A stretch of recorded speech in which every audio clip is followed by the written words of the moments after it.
시작하겠습니다. 자, 이번 시간은 이제 테마 15 법률행위 무효 파트죠. 법률행위 무효는 통상 한 문제가 출제가 되는데 이번 시험 34회에서는 두 문제가 출제가 된 부분이에요. 그러니까 무효 파트는 크게 두 덩어리로 나눌 수 있는데 첫 번째는 이제 토지거래 허가구역과 관련되는 유동적 무효 판례를 묻는 문제, 요거 한 덩어리. 두 번째는 소위 무효의 재생이다라고 불러요. 무효를 다시 살려 쓰는 재생. 일부 무효, 무효행위 전환, 무효행위 추인 세 가지가 있어요. 그 중에서는 시험에 집중 출제되는 건 무효행위의 추인이죠. 크게 두 덩어리를 공부한다라고 생각하시면 되고, 그러면 먼저 이제 무효행위의 재생이 나오는데 일단 이제 기본적인 개념이 나오죠. 우리가 늘 얘기했던 것처럼 무효라는 것은 언제 이후의 문제예요. 성립 이후의 문제. 따라서 불성립했으면 무효는 나올 수 없다라는 점 조심하시고요. 따라서 무효행위 전환, 추인 이런 말도 불성립 시에는 나올 수 없다. 자, 2번은 판례인데요. 무효인 법률행위에 따른 법률 효과를 침해하는 것처럼 보이는 위법행위가 있다 하여도 법률 효과 침해에 따른 손해는 없으므로 손해배상을 청구할 수 없다. 이게 무슨 얘기냐면 외관상으로 볼 때는 마치 권리가 침해되는 것처럼 보였어요. 근데 문제는 그 법률행위가 뭐라는 거야? 무효래요, 무효. 그러면 실제로 침해되는 권리가 있다 없다? 없어요. 따라서 손해배상이 나올 수 없다. 이제 법무사 사건이라고 하는 건데, 그러니까 이런 사건이에요. 갑이랑 을이 진짜 매매가 아니라 가장 매매를 합니다. 갑이 이제 가장 매매 매도인. 근데 이 을은 가장 매매를 했고 아직 등기는 안 받았어요. 그러면 이 을은 등기 청구권이라는 게 있을까요? 없을까요? 이게 무효니까 등기 청구권이 있을 리가 없죠. 자, 그런데 이 갑이 부동산 소유자로 등기가 돼 있는 상태에서 요 을이요, 법무사한테 뭘 의뢰했냐면 얘가 내가 매매 계약한 사람이다. 등기 청구권자니까 이 갑이 부동산을 처분하지 못하게 이 부동산의 처분 금지 가처분을 해달라고 했어요. 근데 이제 이 법무사 아저씨가 좀 어리버리 하셔서 하라는 땅에다가 안 하고 다른 땅에다가 가처분을 한 거야. 그러면 이 부동산은 아무런 제한이 붙어 있지 않겠죠? 따라서 갑이 병에게 이 부동산을 제한 없이 팔았어요. 소유권이 병에게 이전되었다. 그러자 이 을이요, 이 법무사를 상대로 손해배상 청구 소송을 제기한 거야. 얘는 뭐라고 주장이냐면 내가 등기 청구권이라는 권리가 있는데 이 사람이 일을 잘못하는 바람에 나에게 손해가 생겼으니 손해배상하라는 거야. 그러면 외견상으로는 을의 권리가 침해되는 것처럼 보이지만 문제는 얘는 등기 청구권이 있다 없다? 없다고요. 이게 무효기 때문에. 이건 무효니까. 그러면 외관상으로는 침해되는 것처럼 보였지만 실제로 침해된 권리가 없으니 손해배상이란 말이 나올 수가 없다라는 거예요. 없다. 그 얘기하는 거예요. 그래서 판례 확인하시면 되겠고, 그 다음에 이제 세 가지가 나올 거야. 일부 무효, 무효행위 전환, 무효행위 추인인데, 자, 일부 무효는 뭐 잘 아시는 것처럼 원칙이 뭐예요? 원칙은 전부 무효입니다. 근데 예외적으로 일부만 무효가 되는 경우도 있더라. 그럼 일부만 무효가 되려면 기본적으로 법 조문상 무효 부분이 없더라도 법률행위를 의혹하였을 것이라고 인정이 돼야 돼요. 그래서 첫 번째는 일부가 무효가 되려면 분할 가능해야 한다. 그러니까 무효인 부분과 유효한 부분이 나뉠 수 있어야 되고요. 그리고 나머지 부분만으로도 법률행위를 했을 것이라는 당사자의 가정적 의사가 있어야 한다. 첫 번째부터 얘기하면 일체성을 떼야 돼요. 무효인 부분과 유효한 부분이 한꺼번에 거래가 됐어야죠. 만약에 따로따로 계약을 했으면 계약이 두 개잖아요. 그럼 일부 무효란 말이 나올 수 없어요. 그러니까 일체성이 있고, 두 번째는 가분성이 있어야 한다. 무효인 부분과 유효한 부분이 나뉘어질 수 있어야 되고요. 세 번째가 제일 중요한 거죠. 그게 무효인 줄 알았더라면 나머지라도 했었을 거야 라는 가정적 의사가 있어야 합니다.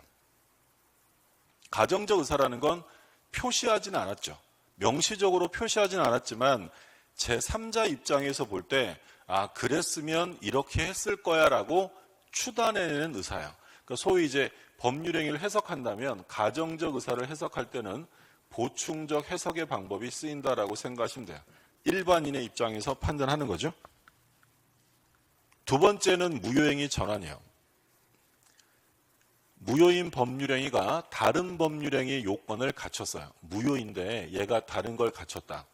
그리고요, 얘네 둘은 효과가 비슷해요. 그래서 그게 무효인 줄 알았더라면 다른 것을 했을 거야 라고 인정되면 다른 법률행위로서 효력을 가진다. 그러니까 무효행위 전환은 요 내용 가지고 시험에 나오는 경우는 거의 없는데, 간단하게 하나의 예만 들면 타인의 자를, 남의 집 자식을 출생신고했대요.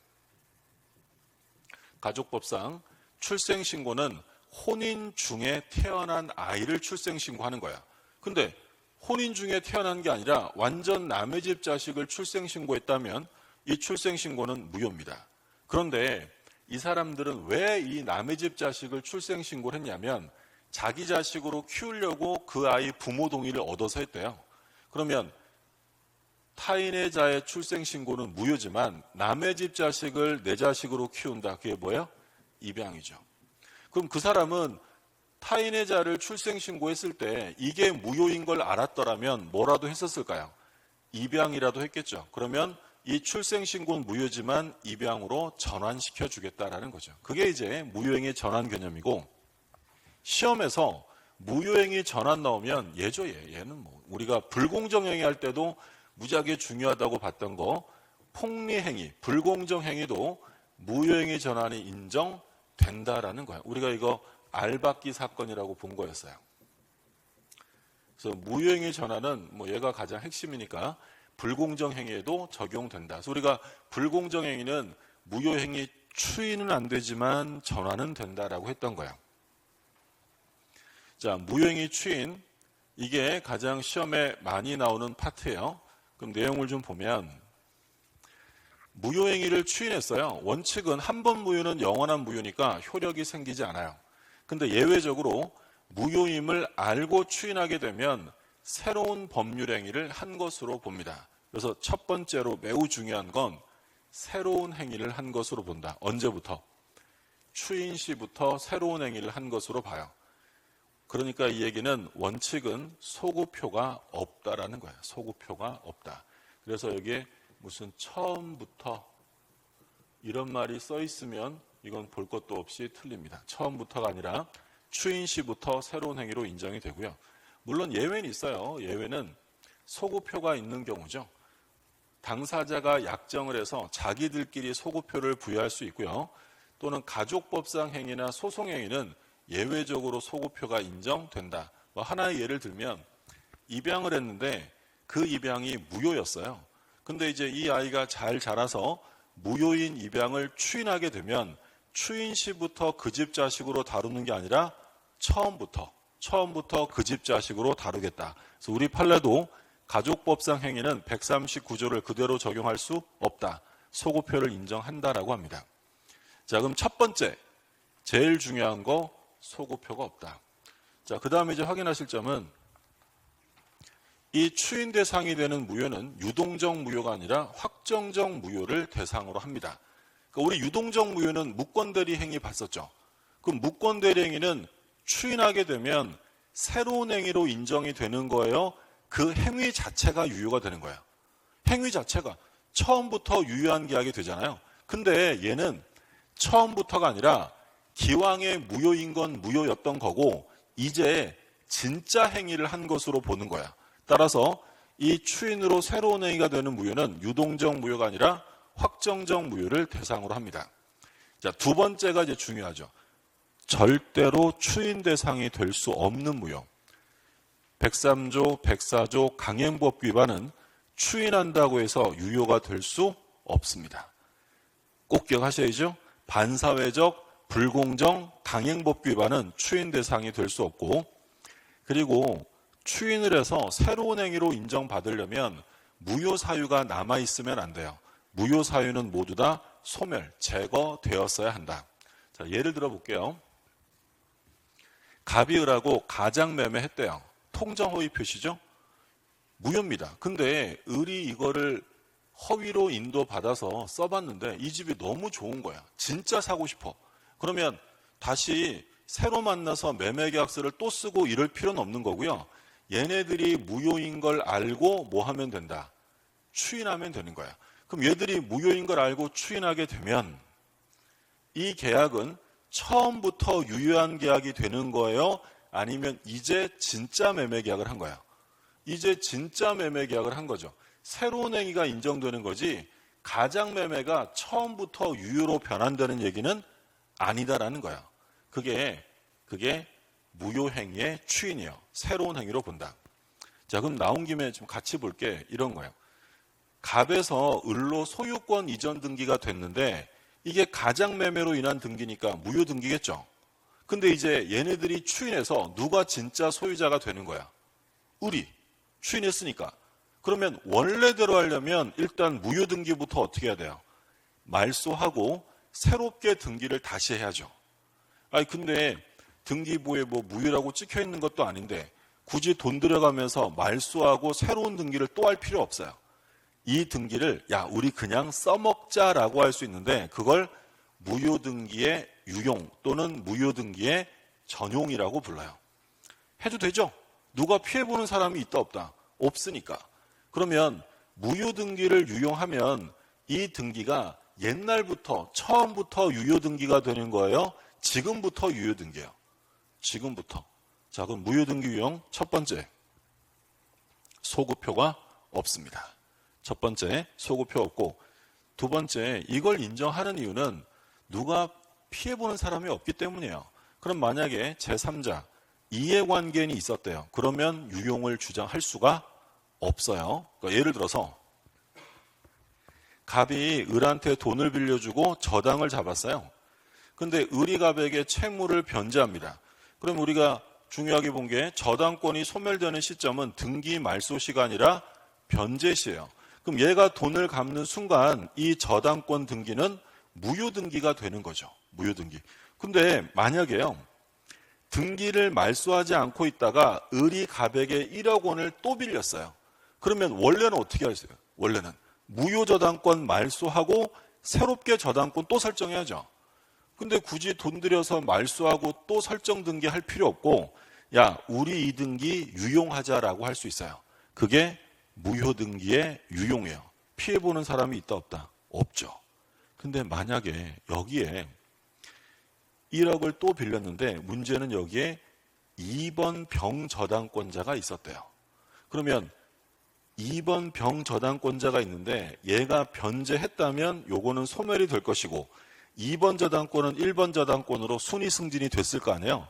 근데 말소 안 하고 있다가 야 우리 한번 1억 더 빌렸으니까 다시 써먹을 테니 너는 2번으로 내려가 라고 할 수는 없다는 거야. 그래서 무효등기용은 누가 있으면 안 된다? 제3자. 자, 마지막으로 멸실 건물을 신축을 했는데 멸실 건물을 신축 건물 등기로 유용할 수는 없다. 그러니까 이 건물이 있어요. 그럼 이 건물에 등기부가 있을 거 아니에요. 근데 이 건물을 철거했어요. 그리고 비슷하게 새 건물을 지었대. 그러면 옛날 이 건물 등기부를 신축 건물 등기부라고 사용할 수 있다 없다? 그건 절대로 안 됩니다. 아무리 비슷하게 지었어도 구건물과 신건물은 동일물이 아니죠. 절대 안 돼요. 그래서 이거 우리 등기법에서도 뭐라고 해요? 뭐 등기 표제부 유용은 허용하지 않는다. 이런 말 쓴단 말이에요. 이건 등기법에서도 공부하시는 거니까 무효등기 유용하면 세 가지를 꼭 기억하셔야 돼요. 소구표 없다. 제3자 있으면 안 된다. 세 번째, 멸실 건물 등기를 신축 건물 등기로 사용할 수는 없다. 이 정도까지 꼭 기억하시고. 자, 그래서 그 내용들이 쭉 나와 있죠. 그래서 무효인 행위는 추인해도 효력이 생기지 않는데, 근데 당사자가 무효임을 알고 추인하면 뭘로 본다? 새로운 법률 행위로 봅니다. 자, 그 다음에 중요한 거 뭐 나왔어요? 강행규정 위반, 반사회 질서, 불공정 행위는 추인으로 유효화시킬 수 없어요. 근데 뭐 비진이나 통장호의 표시는 강행규정 위반은 아니니까 이 무효가 되는 경우에는 추인할 수 있다라고 했고 3번. 그리고 이 추인으로 인정받기 위해서는 무효 원인이 소멸한 후에 해야죠. 무효 사유가 남아있으면 여전히 무효일 뿐입니다. 그 다음에 4번에 보시면 무효행위, 추인은 무효행위를 사후에 유효로 하는 것이 아니고 추인한 때 새로운 법률행위로 효력이 인정이 되는 거예요. 새로운 행위. 그러니까 뭐가 없다? 소급효가 없다는 점은 매우 중요하고요. 자, 5번은 판례네요. 판례 보시면 무효인 가등기를 유효한 등기로 전용키로 했대. 무효 등기를 유효 등기로 써먹는다. 이게 뭐예요? 무효 등기의 유용이죠. 그럼 세 가지. 소급효 없다. 이해관계 있으면 안 된다. 이해관계는 있으면 안 되고, 세 번째는 멸실건물 등기부를 유용할 수 없죠. 그러면 언제부터 유효다? 그때부터. 뭐가 없다? 소급효는 없어요. 물론 예외는 있다고 했어요. 당사자 약정으로 예외를 인정해 줄 수 있다. 그 얘기고. 그 다음에 이제 유동적 무효 판례가 나옵니다. 유동적 무효. 얘는 뭐 시험에 다 판례죠. 시험에 나오면 100% 판례 가지고 조합하는 거니까 조심하셔야 되고. 자, 그럼 법률관계 한번 살펴볼게요. 갑이 을에게 부동산을 팔았어요. 매매계약을 했고 계약금은 받은 상태입니다. 근데 문제는 이게 허가구역 안에 있는 토지였대요. 그러면 아직 허가를 안 받았으니까 무효죠. 토지와 관련되는 거래계약상의 효력은 채권적이든 물권적이든 발생하지 않습니다. 이건 무효예요. 무효. 그럼 무효면 만약에 갑이 등기를 안 줬다. 을이 약속한 날에 대금을 안 줬다. 이건 채무불이행일까요? 채무불이행이 아닐까요? 아니죠. 왜 아니겠어요? 지금은 무효니까 등기 제공이나 대금 지급 의무 자체가 없는 거야. 따라서 이행을 하지 않았다고 채무불이행을 이유로 해제하거나 손해배상을 청구할 수는 없습니다. 그런데 이 토지와 관련되는 거래계약상의 효력은 전혀 발생하지 않지만 허가구역에서 계약을 했다는 건 새로운 의무가 발생이 돼요. 그 새로운 의무가 뭐였냐면 허가 신청에 협력할 의무를 말합니다.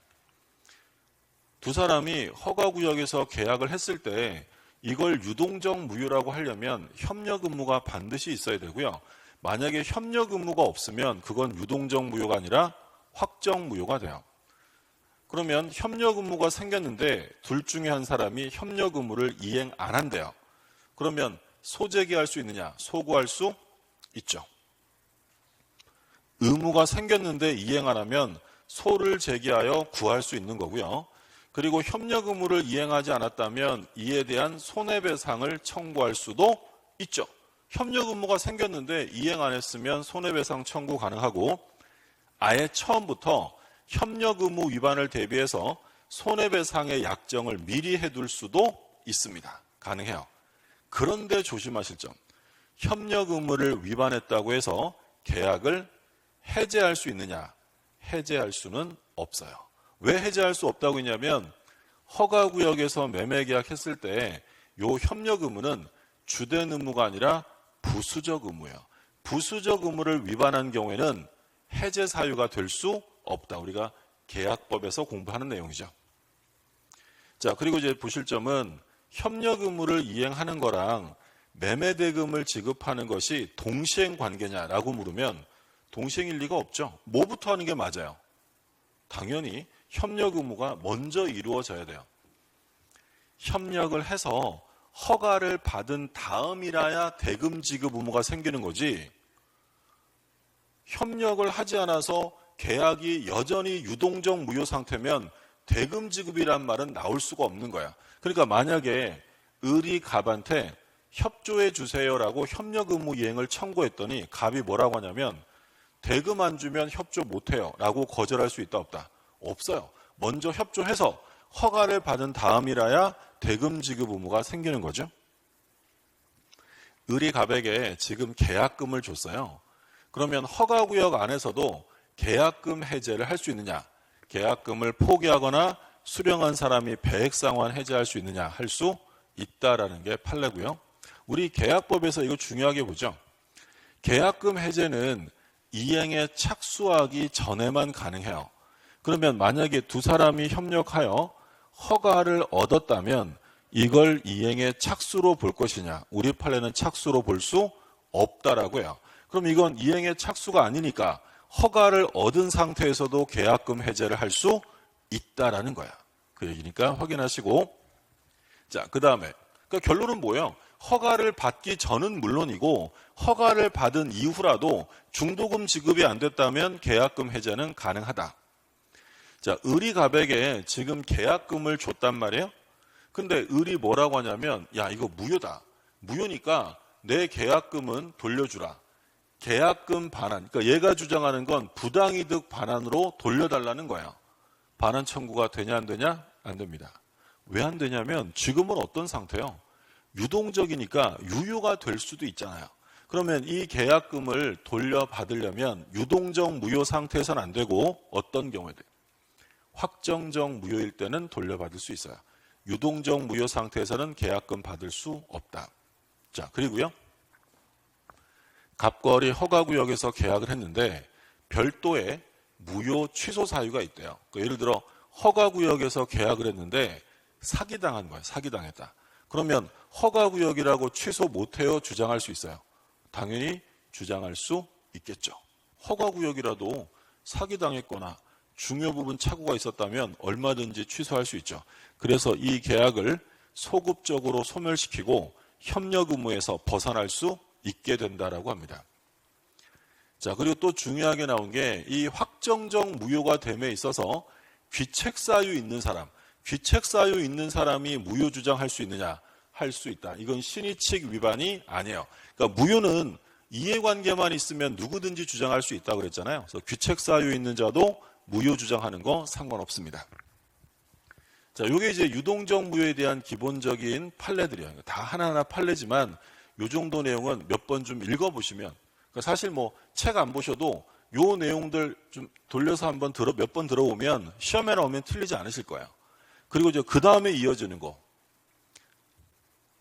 갑이랑 을이 허가구역에서 계약을 했는데 어떤 경우에 확정적 무효가 되느냐.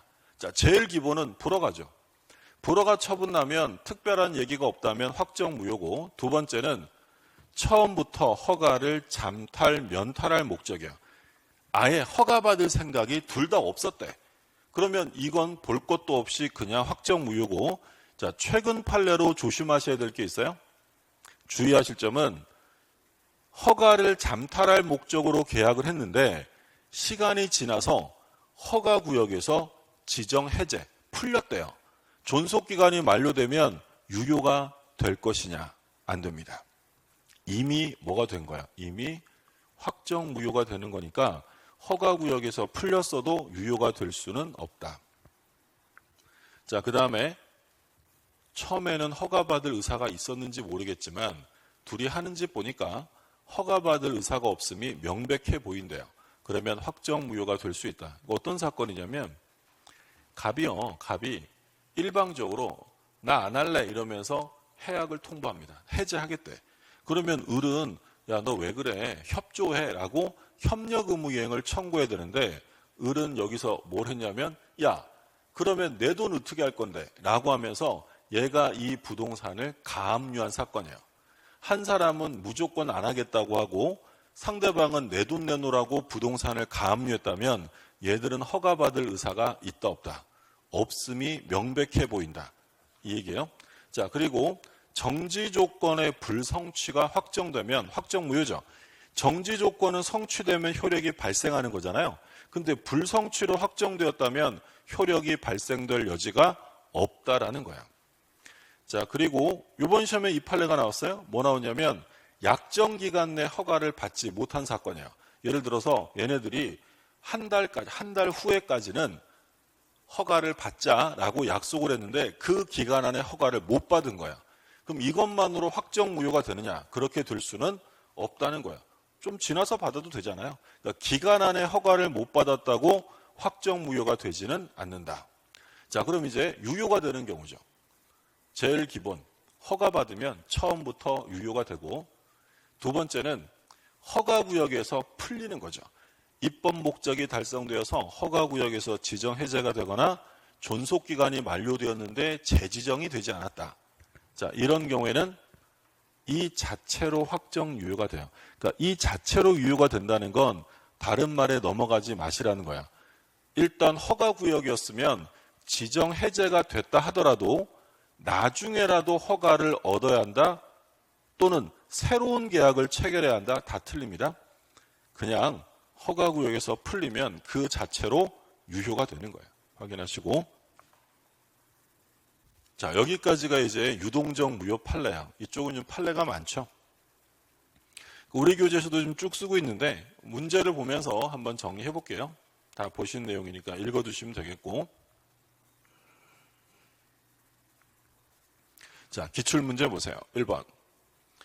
법률행위 무효에서 틀린 것입니다. 불공정행위로 무효인 경우 뭐가 된다? 전환된다. 근데 뭐는 안 되고, 추인은 안 되고 전환은 된다. 2번. 토지거래 허가구역 내 매매계약은 관할관청이 뭐 했대요? 불허가 했대. 그러면 확정 무효가 되죠. 가장 기본이고. 3번. 매도인이 통정한 허위의 매매를 추인했어요. 그럼 뭘로 인정된다? 새로운 행위로 인정이 돼요. 다른 약정이 없으면 계약을 체결한 때로부터 유효가 되는 게 아니죠. 계약을 체결한 때라는 건 처음부터라는 거잖아요. 소구표가 있다는 거니까 틀렸고. 답은 3번이죠. 4번. 이미 매도된 부동산에 관하여 매도인의 채권자가 매도인의 배임행에 적극하다. 뭐가 나왔어요? 적극하다. 자, 그러면 반사회적 무효죠. 맞고요. 5번. 토지거래 허가구역 내 토지거래 계약이 확정적으로 무효가 됐어요. 그러면 무효로 되는 때 귀책사유 있는, 책임 있는 사유가 있는 사람도 무효 주장할 수 있다. 이해관계가 있으면 무효는 누구라도 주장할 수 있습니다. 그 다음에 2번. 갑은 허가받을 것을 전제로 토지거래 허가구역 내 자신의 토지에 대해 을과 매매계약을 체결. 허가구역. 지금 제가 읽었지만 사실은 이게 허가구역 딱 보이면 읽을 필요도 없어요. 좀 전에 보셨던 판례들 가지고 정리하면 돼요. 기억. 특별한 사정이 없는 한 을의 매매대금 이행 제공이 있을 때까지 허가 신청 절차의 협력 의무를 거절할 수 있다. 뭘 물어보는 거예요? 대금 안 주면 협력 안 할 거야, 안 할 거야 라고 거절할 수 있다, 없다? 없다고요. 둘은 동시행 관계가 아니기 때문이에요. 뭐부터 해라? 협력부터 해야 돼요. 니은 을이 계약금 전액을 지급한 후 당사자 일방이 이행에 착수하기 전이라면 특별한 사정이 없는 한 갑은 계약금의 배액을 상환하고 해제할 수 있다. 바꿔서 얘기하면 허가구역 안에서도 계약금 해제를 할 수 있느냐? 할 수 있다라는 거죠. 그 다음에 디귿. 일정 기간 내 허가를 받기로 약정한 경우 특별한 사정이 없는 한 그 허가를 받지 못하고 약정 기간이 경과했다. 좀 전에 보신 판례죠. 약정 기간 안에 허가 못 받았대요. 그것만으로 확정 무효가 되는 것은 아니다라고 했어요. 틀렸고. 그러면 옳은 거 찾는 거니까 정답은 2번. 2번이 되겠죠.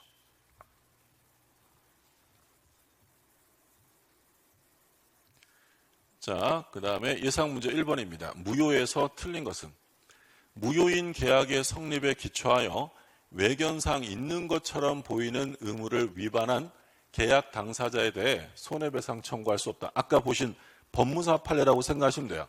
외견상으로는 권리가 있는 것처럼 보이지만 실제로는 권리 자체가 없는 경우예요. 왜냐하면 그건 무효니까. 그래서 이건 손해배상이 나올 수 없다. 2번 불공정행위로 무효면 전환 또 나왔죠? 가능하고. 3번 추인은 무효 원인이 소멸한 후에 해야죠. 무효 사유가 남아있으면 백날 추인해봐야 무효일 뿐이다. 4번 무효인 법률행위를 사후에 적법하게 추인했어요. 그럼 뭘로 본다? 새로운 행위, 소구표 없습니다.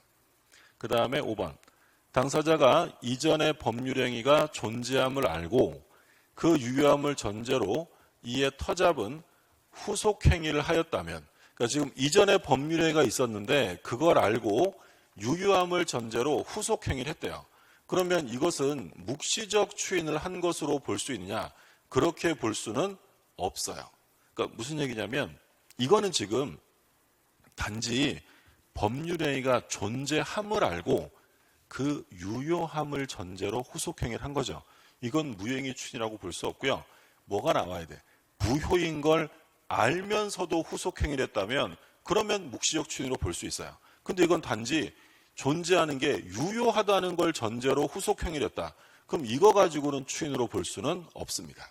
답은 5번이죠. 판례 한번 볼까요? 뭐라고 써 있는지. 우리 시험에 출제되거나 이런 사건은 아닌데 확인 차원에서 봅니다. 여기 마지막에 나오네요. 묵시적 추인을 인정하기 위해서는 이전의 법률행위가 무효임을 알았거나 적어도 의심하면서 그 효과를 자기에게 귀속시키는 의사로 후속행위를 했어야 돼요. 그리고 뭐라고 써 있어요? 유효함을 전제로 후속행위 했대잖아요. 그러면 무효행위 추인이 아니에요. 무효인 걸 알면서도 그리고 후속행위했다. 그러면 인정해주겠다. 자, 2번 허가구역 판례네요. 1번 허가를 배제 잠탈 확정무효죠. 근데 계약 체결 후 허가구역에서 해제가 됐다. 확정적 무효고 유효가 될 수 없다. 이거 새로 나온 판례니까 조심하시라고 한 거예요. 그러니까 일단 허가를 면탈하려고 했으면 계약은 이미 확정 무효가 됐기 때문에 나중에 풀렸다고 해서 유효가 되는 것은 아니다라는 점 조심하시고 2번 허가를 받기 전에 을은 갑의 등기 의무 불이행을 이유로 계약을 해지할 수 없다. 허가를 받기 전이잖아요. 그러면 등기 의무가 있다 없다? 아예 없어요. 그럼 등기 안 준다고 해지할 수 있느냐? 할 수 없다. 3번 을은 매매대금 제공 없이도 갑에게 토지거래 허가 신청 절차에 협력할 것을 청구할 수 있다. 대금 주는 거랑 협력하는 건 동시행관계가 아니기 때문에 대금을 주지 않고도 협력해달라고 요구할 수 있다는 거죠. 4번 허가 신청에 협력하지 않고 계약을 철회한 경우 갑은 을에 대해 협력 의무 불이행과 인과관계에 있는 손해배상 협력 의무를 위반했다. 소구할 수 있고 손해배상 청구할 수 있다. 다만 뭐는 안 된다? 해제는 안 된다. 그 다음에 5번 계약이 유동적 무효 상태이더라도 을은 갑에게 이미 지급한 계약금을 부당이득으로 반환 청구할 수 있느냐? 없어요. 어떤 상태니까? 유동적 무효 상태니까. 그럼 계약금을 반환하려면 언제부터? 확정 무효가 되어야 합니다. 답은 5번. 자, 3번 법률행위 무효에서 틀린 것입니다. 일부가 무효예요. 일부가 무효면 원칙은 뭐다? 전부 무효다. 물론 예외 있었죠? 일체성을 띠고 분할 가능하고 가정적 의사가 있으면 일부만 유효가 될 수도 있다. 2번 반사회적 행위는 추인해도 유효가 될 수 없다. 반사회적 또 뭐 있었어요? 불공정, 강행법규 위반 이런 것들은 추인한다고 해서 유효가 될 수는 없고요. 3번 허가구역 내 토지를 매매한 당사자가 허가를 잠탈할 의도다. 확정무효죠. 또 나왔네. 지정이 해제되었다고 해서 유효가 될 수는 없습니다. 3번이 틀렸고 4번 허가구역 내 토지 거래 계약이 무효가 됐어요. 근데 그 무효가 됨에 있어서 뭐가 있대? 책임이 있다. 그래도 무효를 주장할 수 있다는 거예요. 무효는 이해관계 있으면 누구든지 이익이 있으면 주장할 수 있고요. 5번 무효인 가등기를 유효한 등기로 전용하기로 약정을 했어요. 무효 등기를 유효 등기로 써먹기로 했다. 유용이죠. 그러면 소구표가 있다 없다? 없어요. 그때부터 유효한 등기가 된다. 그래서 우리 무효 등기 유용하면 세 가지. 소구표 없다. 두 번째, 제3자가 있으면 안 된다. 세 번째, 멸실 건물 등기부를 신축 건물 등기부로 유용할 수 없다. 3번이 답이고, 자, 여기까지가 이제 테마 15 무효 파트고요. 테마 16은 이제 취소가 나옵니다.